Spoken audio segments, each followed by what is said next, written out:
Ողջույն Տիգրան։ Ողջույն։ Օրերս բավականին շատացել են Միացյալ Նահանգներ Ադրբեջան շփումները, ֆորումներ են տեղի ունենում, այցեր են լինում Միացյալ Նահանգներ խորհրդարանի անդամները Բաքվից եւ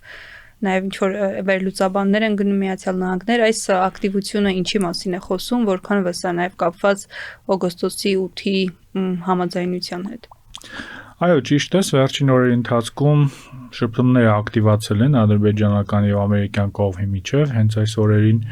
ադրբեջանական պատվիրակություն է գտնվում Վաշինգտոնում, որի կազմում կան ինչպես պատգամավորներ, այնպես էլ փորձագետներ, ու Վաշինգտոնում բավականին բարձր մակարդակով հանդիպումներ են տեղի ունենում տարբեր կոնգրեսականների հետ, վերլուծական կենտրոնների ներկայացուցիչների հետ, պետդեպարտամենտում, միևնույն ժամանակ Բաքվում տեղի ունեցավ նաև ադրբեջանա-ամերիկյան ֆորում վերլուծական կենտրոններին, որին մասնակցել են ոչ միայն այն ամերիկյան վերլուծական կենտրոններ, որոնք ավանդաբար պրոադրբեջանական դիրքորոշում ունեն, օրինակ նույն Հադսոնի ինստիտուտը կամ այլ կառույցներ, բայց ավելի մեյնսթրիմ նաև վերլուծական կենտրոններ ներգրավված են եղել, մասնավորապես Atlantic Council-ը, Ատլանտյան խորհուրդը, եւ սա այո, Վաշինգտոնյան գործընթացի անբաժանելի մաս է, որովհետեւ եթե մենք հետևեինք Ադրբեջանի նկատմամբ վերաբերմունքին միջև Վաշինգտոնյան հանդիպումը, ապա այն փոխվում էր ու բավականին արագ էր փոխվում։ Այս գործընթացը հատկապես ակտիվացավ Միացյալ Նահանգների կողմից Աֆղանստանի ծորքերի դուրսբերումից հետո, երբ Ադրբեջանը մեծ հաշվով ինչ որ չափով կորցրել էր ռազմավարական կարևորությունը եւ միևնույն ժամանակ այն զուգորդվում էր Ադրբեջանի բավականին ագրեսիվ քաղաքականության հետ Հայաստանի նկատմամբ եւ ընդհանուր առմամբ տարածաշրջանում, այսինքն մի կողմից ռազմավարական նշանակությունը իջնում էր, մյուս կողմից էլ Ադրբեջանը խնդիրներ է ստեղծում, այդ թվում նաեւ ամերիկացիների համար, որովհետեւ ամերիկացիները հետաքրքրված էին ու կարծում եմ հետաքրքրված են տարածաշրջանում խաղաղությամբ ու կայունությամբ, բայց ինչպես կանխատեսում էինք եւ ինչպես այն ժամանակ նշում էինք, Վաշինգտոնյան գործընթացը Ադրբեջանի համար առաջին հերթին հենց Միացյալ Նահանգների հետ հարաբերությունները վերականգնելու նոր մակարդակի հասցնելու մասին են եւ եթե մինչեւ օգոստոսի 8-ը մենք այս տիպի այցեր չենք տեսնում, մենք հիշում ենք, որ նույնիսկ Արցախի էթնիկ զտումից հետո մի քանի այց չեղարկվել էր ադրբեջանական պատվիրակությունների, ապա հենց Վաշինգտոնյան պայմանավորվածությունները, Վաշինգտոնյան հանդիպումը հնարավորություն են տալիս այսպիսի նոր էջից սկսել կամ վերագործարկել հարաբերությունները, օրինակ Բաքվում տեղի ունեցած այդ ֆորումին մասնակից վերլուծաբաններից մեկի հետ հնարավորություն ենք ունեցել հանդիպել ամռանը մինչև օգոստոսի 8-ը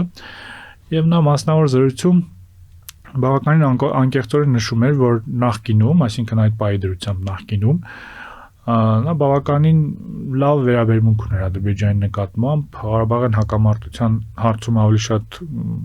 պաշտպանում էր հենց Ադրբեջանին, որովհետև մտածում էր, որ Ադրբեջանի դիրքորոշումը ավելի մոտ է միջազգային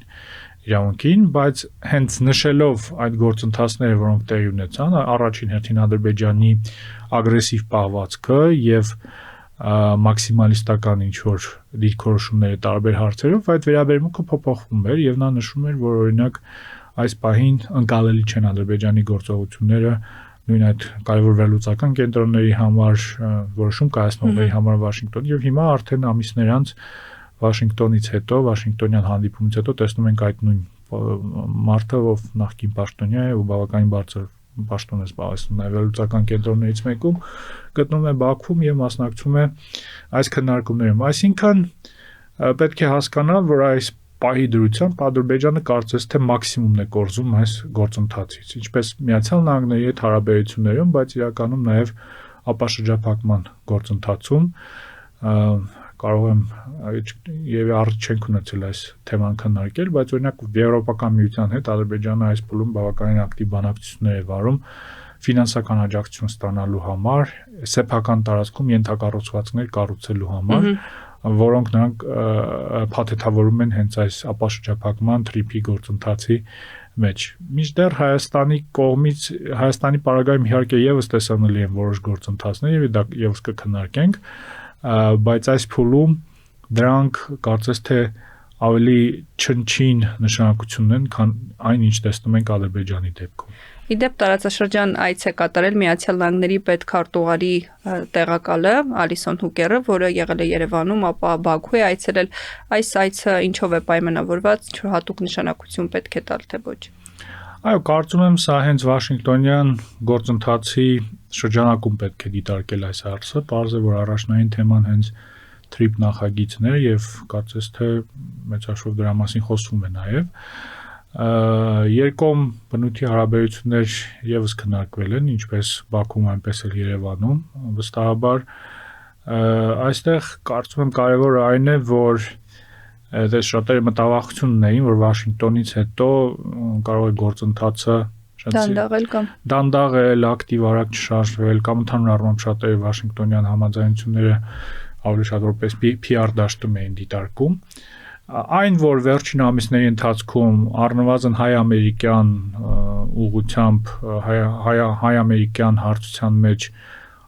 ակտիվ այս տիպի այցեր են տեղի ունենում, ինչ այդ եւս պատվիրակություններ այցելել Հայաստան, որից հետո հայտարարվել էր $145 միլիոն Հայաստանին փոխանցելու վերաբերյալ, կարևոր է։ Նշեմ, որ մինչ այդ նաև վարչապետ Նիկոլ Փաշինյանը ելույթ էր ունենում Երևանում կազմակերպված համաժողովներից մեկի ընթացքում, որտեղ եւս որոշակի մանրամասներ ներկայացրեց այս գործընթացի վերաբերյալ։ Մասնավորապես նա նշեց, որ ամերիկյան կողմի հետ բանակցություններ են ընթանում հենց այդ տեխնիկական տարբեր դետալների շուրջ համաձայնության գալու վերաբերյալ, ժամկետի վերաբերյալ նշեց, որ քննարկում է 49 կամ 99 տարով հենց վարձակալությամբ տալը այդ կոնսորցիումին, նշեց, որ լինելու է ներդրումների մասին խոսեց նաև։ Այո, նշեց նաև, որ հայ-ամերիկյան երկկողմ կոնսորցիում է լինելու, որտեղ Հայաստանը նաև որոշ հարցերին որոշիչ ձայնի իրավունք է ունենալու։ Հիմա Հուկերի այցի առումով է կարևոր, որ բովանդակային քննարկումներ են տեղի ունենում։ Ես ինչպես հասկանում եմ,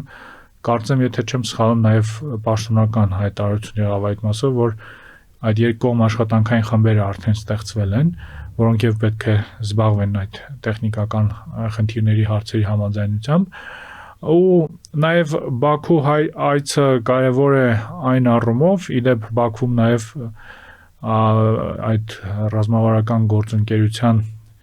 խարտիայի ստորագրման գործընթացը ավելի պրակտիկ քայլեր ստացան, այսինքն եւս ստեղծեցին աշխատանքային խմբեր, որոնք պիտի աշխատեն այդ փաստաթղթի վերաբերյալ,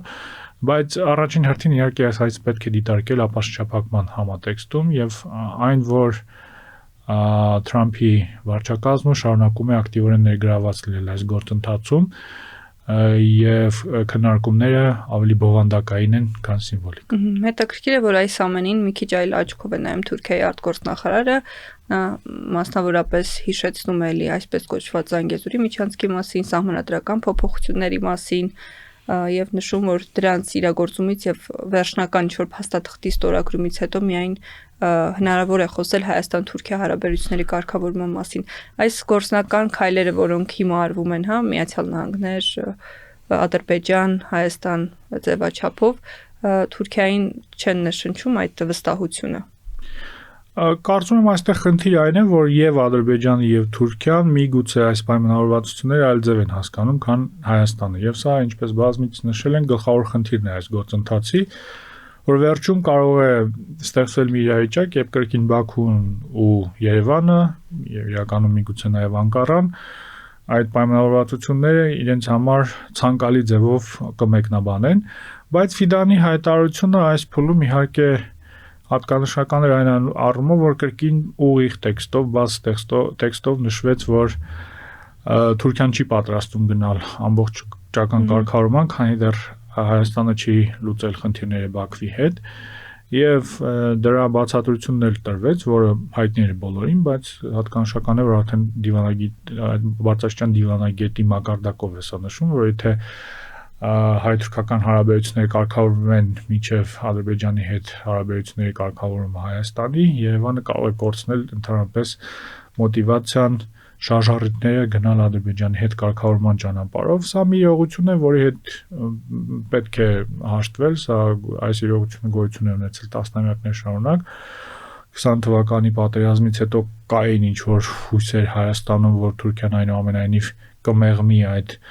նախապայմաններով կարգավորումը